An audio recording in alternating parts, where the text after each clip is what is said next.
particularly informal settlements, were severely affected and many dwellings were swept away.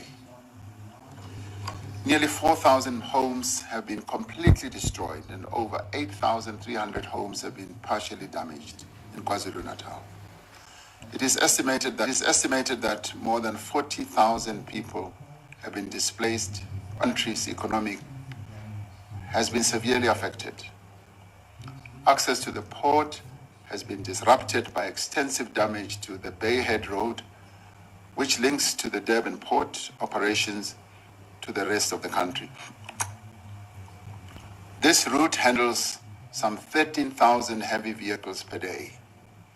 The damage caused to businesses in the area have not been fully quantified, but assessments so far suggest that the eThekwini Metro accounts for nearly half of all reported damage.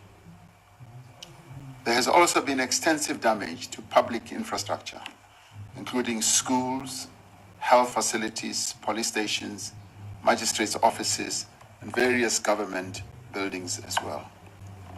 It is estimated that over 270,000 learners have been affected by these floods. Over 600 schools have been damaged.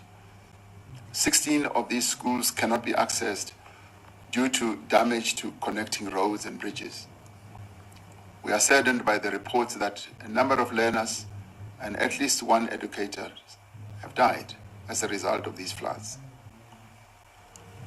66 public health care facilities have been affected, although there's been minimal disruption to health services in most affected districts. Extensive work is now underway to restore basic services such as water, electricity, sanitation, and waste removal to various areas in the province. These efforts, whilst they're going on, are being hampered by damage to the main supply systems and the inaccessibility of some areas. So repair in some of these areas will take time. To ensure an effective response to these tragic events, the National Disaster Management Center last week declared the flooding as a provincial disaster. This was followed by the declaration of the Premier of KwaZulu-Natal to invoke extraordinary measures to deal with the situation. However, given the extent and impact of the floods, the designation of a provincial state of disaster is inadequate to deal with the scale of the emergency and the required reconstruction and rehabilitation measures and responses. The significance of the Port of Durban and related infrastructure for the effective operation of the country's economy means that this disaster has implications far beyond the province of KwaZulu-Natal. With the heavy rains and flooding in the Eastern Cape and indications from the South African Weather Service that the Northwest and Free State may also be affected by bad weather, it is clear that there are other areas of the country that need emergency intervention as well. Cabinet met in a special session last night and decided to declare a national state of disaster. The Minister of Cooperative Governance and Traditional Affairs has been mandated to gazette the declaration of a national state of disaster. This is to ensure an effective response across all spheres of government to the extreme weather events and conditions that have occurred in several parts of the country. The primary responsibility to coordinate and manage the disaster is assigned to the national sphere of government, working closely together with provincial governments and municipalities. It enables the mobilization of more resources, capabilities, and technical expertise in providing relief, recovery, and rehabilitation to affected areas.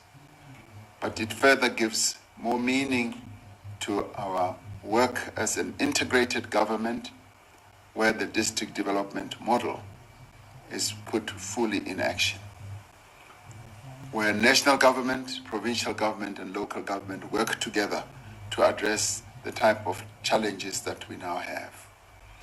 We will be responding to this disaster in 3 phases. First, we will focus on the immediate humanitarian relief, ensuring that all affected persons are safe and that their basic needs are met. Second, we will focus on stabilization and recovery, rehousing people who have lost homes, and restoring provision of services. And thirdly, we will focus on reconstruction and rebuilding, as many areas have been destroyed and devastated, including infrastructure. This will not only involve the construction and repair of major infrastructure, it will also involve the construction of houses in suitably located areas and measures to protect the residents of these areas from such adverse weather events also in the future. Several national government departments have already been working with their provincial and local counterparts to ensure an effective response in the allocation of financial resources and technical expertise to the emergency. The South African Police Service and the South African National Defence Force have been leading search and rescue efforts with a total of 247 rescue operations to date. This includes the deployment of South African Police Service personnel, diving teams, canine units, and various vessels, helicopters, fixed-wing planes to the most affected areas.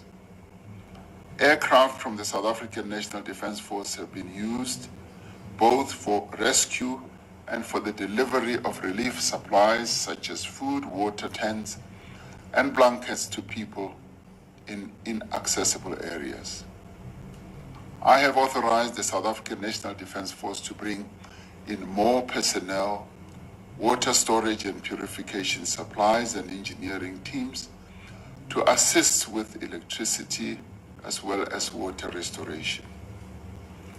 Various government departments at national and provincial level, as well as municipalities and non-governmental organizations and businesses, are helping with the distribution of basic relief materials such as food,